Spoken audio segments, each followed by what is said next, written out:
चिपक बनाती थी। कमला बहन, मानना पड़ेगा, आप शहर की सबसे सुंदर लड़की को ब्याह कर ले आई है अपने बेटे के लिए। अब इसमें हमने तो कुछ नहीं किया भाई साहब, सब ऊपर वाले की कृपा है। जी जी, तो क्या क्या कर लेती है आपकी बहू?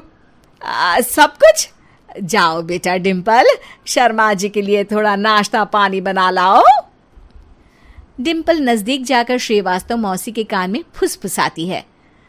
मम्मी जी, नाश्ता बनाना तो नहीं आता, सिर्फ पानी ले आओ।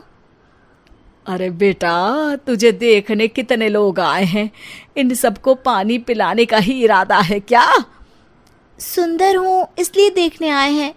क्या करूँ, मैं इतनी सुंदर हूँ तो आप ही बताओ ना, क्या करूँ मैं? अरे बेटा, कुछ मत कर, खाना बनाना सीख ले बस। श्रीवास्तव मौसी के लिस्ट में सुंदरता सबसे ऊपर आती थी और उन्हें उसी का फल मिला। उनके बेटे अशोक ने एक दिन माँ से शिकायत की। माँ, कैसी बहू ढूंढ कर लाई हो? मैं शाम को थक हार कर घर लौटता हूँ तो मुझे कहती है, आज पेडिक्योर करना है, करवा दोगे? अरे जबकि दिन भर काम करके पाँव मेरे थके थे। अरे बेटा ठीक है ना, धीरे धीरे सीख जाएगी। अरे क्या सीख जाएगी माँ, उससे कुछ भी नहीं आता। हफ्ते भर का शेड्यूल बना लिया है उसने, पेडिक्योर, हेड मसाज, मुल्तानी मिट्टी का ये वो, अरे पता नहीं क्या क्या। अरे मुझे तो नाम भी नहीं आते। देख बेटा, खाना बनाना, सब्जी काटना, ये सब सीखा जा सकता है, पर सुंदरता नहीं सीखी जा सकती। इतनी सुंदर बहू मिली है, फिर भी तू खुश नहीं है। कैसा बेटा है तू? श्रीवास्तव मौसी का मानना था कि समय रहते बहू सब सीख जाएगी, पर मिस गाजियाबाद से शादी कराने के बाद घर का जो नाम हुआ है वो जरूरी है। अरे सबकी बहू खाना बना लेती है, हमारे घर में तो काम वाली दीदी भी है, पर हमारे घर में जितनी सुंदर बहू है ना, उतनी किसी के घर में नहीं। ऐसा श्रीवास्तव मौसी सबको कहती रहती। फिर एक दिन वो हो गया जो नहीं होना चाहिए था। डिम्पल को पिंपल हो गया।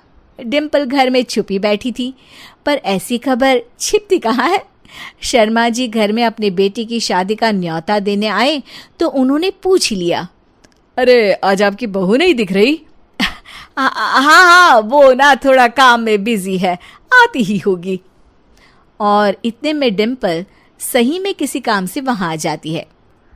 बस शर्मा जी की नजर पड़ जाती है डिम्पल के पिंपल पर, जो उन्हें चांद पे दाग जैसा लगता है।